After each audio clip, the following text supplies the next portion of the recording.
Saudara, publik menyoroti peraturan pemerintah nomor 21 tahun 2024 terkait tabungan perumahan rakyat atau TAPERA yang akan memotong gaji karyawan. Presiden Joko Widodo bicara soal aturan gaji karyawan yang dipotong 3% untuk simpanan tabungan perumahan rakyat atau TAPERA. Menanggapi adanya protes dari publik, Jokowi menyatakan biasa dalam kebijakan baru. Jokowi mengklaim sudah menghitung aturan gaji atau upah karyawan yang dipotong 3% untuk simpanan tabungan perumahan rakyat. Ya, semuanya dihitunglah. Biasa dalam kebijakan yang baru itu pasti masyarakat juga ikut berhitung mampu atau nggak mampu, berat atau nggak berat. Seperti dulu waktu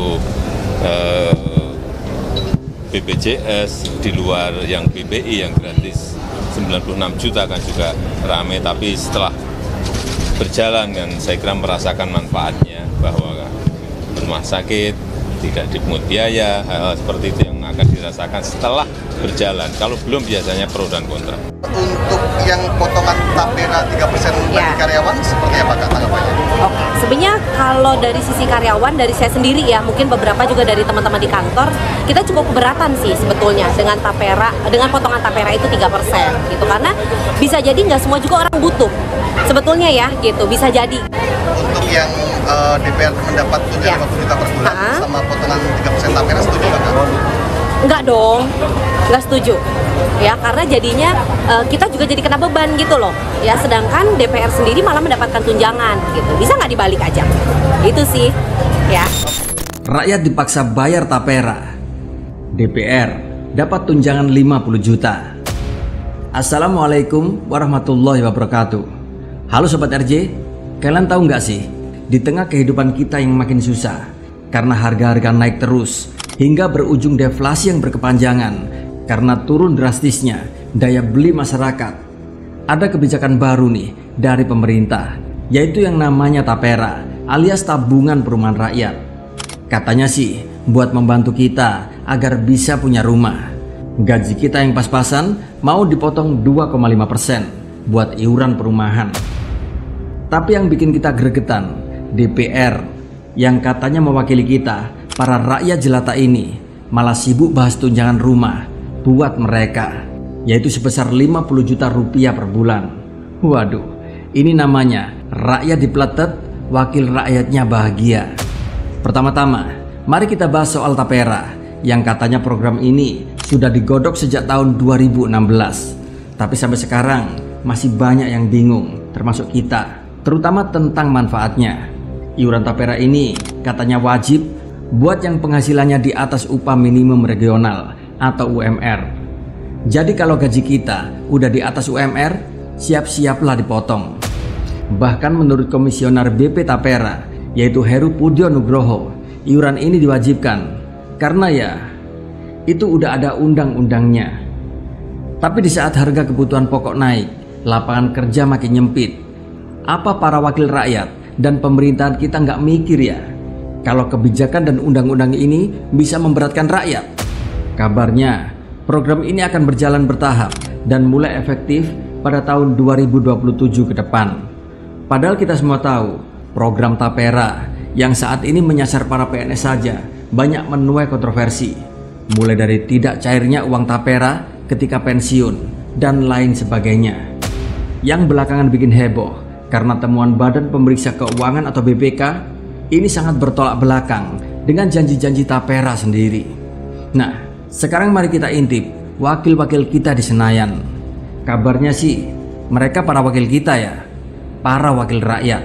Walaupun kita semua tahu bahwa belakangan ini banyak undang-undang dilahirkan bukan untuk kepentingan rakyat, tapi untuk kepentingan mereka beserta kelompoknya. Saking buruknya citra DPR saat ini, hingga netizen di dunia maya, hingga banyak yang menjuluki sebagai dewan perampok rakyat. Widih, kejam juga ya para netizen. Tapi ada benernya juga sih, karena fakta-fakta banyak mengungkap. Mereka hanya mementingkan kepentingan mereka sendiri daripada kepentingan rakyat. Mereka hanya butuh rakyat, yaitu pas menjelang pemilu. Selesai pemilu, mungkin mereka harus berpikir ulang gimana cara balikin modalnya. Contohnya seperti sekarang ini, saat rakyat harus merelakan potongan 2,5% dari gaji bulanan mereka untuk TAPERA. para anggota DPR malah mendapatkan tunjangan rumah yang begitu fantastis, yaitu 50 juta per bulan. Dan katanya ini sebagai pengganti rumah dinas. Hebat nggak? Pokoknya intinya gini, bila undang-undang untuk kepentingan rakyat, mereka pasti akan lama berpikir.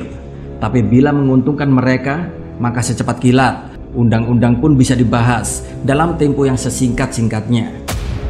Sekarang bayangin, kita susah payah buat nyicil rumah yang gak jelas bentuknya, tapi para anggota DPR enak aja dapat tunjangan gede.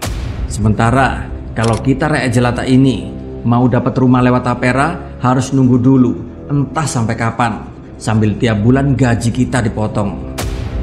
Ini ironis ya, ironis banget gak? Maka di sini gak heran kalau para netizen kita menjuluki DPR ini sebagai dewan perampok rakyat, bahwa mereka adalah predator rakyat.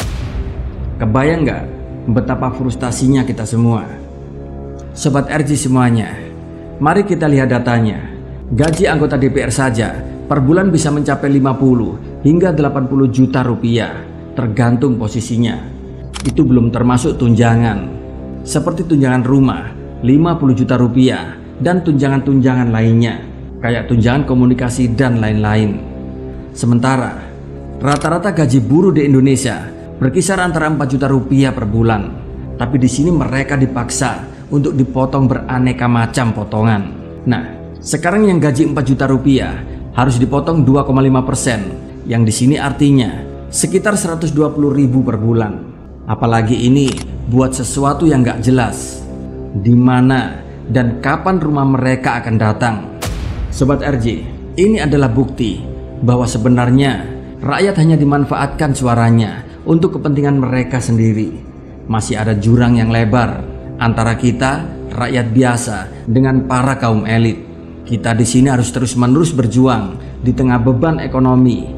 Sementara yang katanya para wakil rakyat kita di DPR hidup dengan fasilitas yang mewah, foya-foya dari hasil uang pajak kita.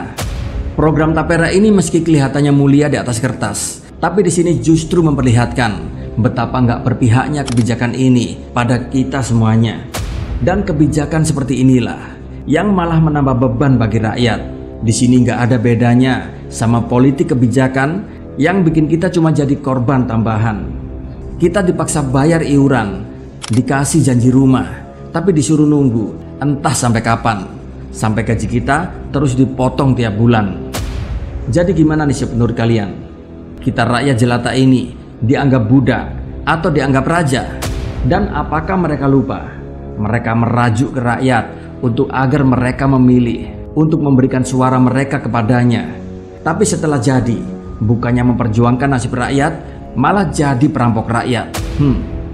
Konoha. Wassalamualaikum warahmatullahi wabarakatuh.